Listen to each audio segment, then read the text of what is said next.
ਤੇਰਾ ਮੂੰਹ ਖੁੱਲਾ ਹੋਇਆ ਸੀਗਾ ਸੌਂਦੇ ਹੋਏ ਤੇ ਇੱਕ ਸੱਪ ਨਾ ਤੇਰੇ ਮੂੰਹ ਚੋਂ ਅੰਦਰ ਲੰਘ ਗਿਆ ਤੇ ਹੁਣ ਤਾਂ ਨਹੀਂ ਤੂੰ ਬਚਣਾ। ਉਹਨੂੰ ਵਹਿਮ ਹੋ ਗਿਆ। ਵਹਿਮ ਏਡੀ ਬੁਰੀ ਚੀਜ਼ ਆ।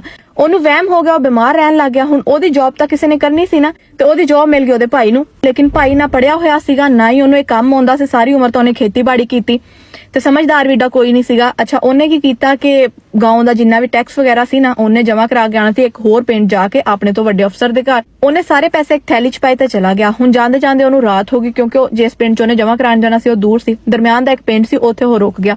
ਉਹਨੇ ਘਰ ਜਾ ਕੇ ਦਸਤਕ ਦਿੱਤੀ, ਅੱਗੇ ਇੱਕ ਬੁੜੀ ਨਿਕਲੀ। ਉਹਨੇ ਪੋਲਾ ਸੀ ਸਾਰੀ ਗੱਲ ਦੱਸਤੀ ਕਿ ਮੈਂ ਇਦਾਂ ਫਲਾਣੇ ਪਿੰਡ ਜਾਣਾ ਵਾ ਤੇ ਮੇਰੇ ਕੋਲ ਆ ਪੈਸੇ ਆ ਤੇ ਮੈਂ ਰਾਤ ਰੁਕਣੀ ਆ।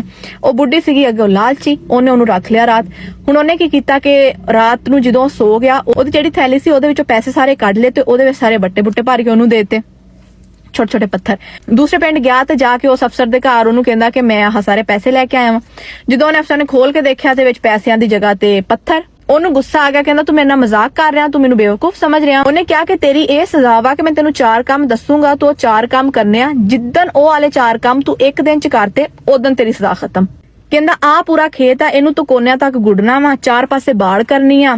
ਆ ਮੇਰਾ ਗਧਾ ਵਾ, ਇਹਨੂੰ ਤੂੰ ਚਾਰਾ ਪਾ ਪਾ ਕੇ ਕੰਨਾਂ ਤੱਕ ਰਜਾ ਦੇਣਾ। ਤੇ ਆ ਮੇਰਾ ਕੁੱਤਾ ਵਾ, ਇਹਨੂੰ ਤੂੰ ਲਿਜਾ ਕੇ ਸ਼ਿਕਾਰ ਕਰਨਾ। ਹੁਣ ਇਹ 4 ਕੰਮ ਉਹ ਕੋ ਪੂਰੇ ਹੀ ਨਹੀਂ ਸੀ ਹੋ ਰਹੇ ਤੇ ਉਹ ਸਜ਼ਾ ਕਰਦਾ ਰਿਹਾ। ਇੱਕ ਦਿਨ ਉੱਥੋਂ ਭੱਜ ਗਿਆ। ਭੱਜ ਕੇ ਆ ਕੇ ਆਪਣੇ ਪਿੰਡ ਆ ਕੇ ਉਹਨੇ ਆਪਣੀ ਮਾਂ ਨੂੰ ਦੱਸਿਆ ਕਿ ਇਹ ਮੇਰੇ ਬਸ ਦਾ ਰੋਗ ਨਹੀਂ ਹੈਗਾ, ਇਹਨੂੰ ਕਹਿ ਕੇ ਕਿਸੇ ਤਰੀਕੇ ਨਾਲ ਮੇਰੀ ਉੱਥੋਂ ਜਾਨ ਛੁਡਵਾਵੇ, ਇਹਨੂੰ ਠੀਕ ਕਰ।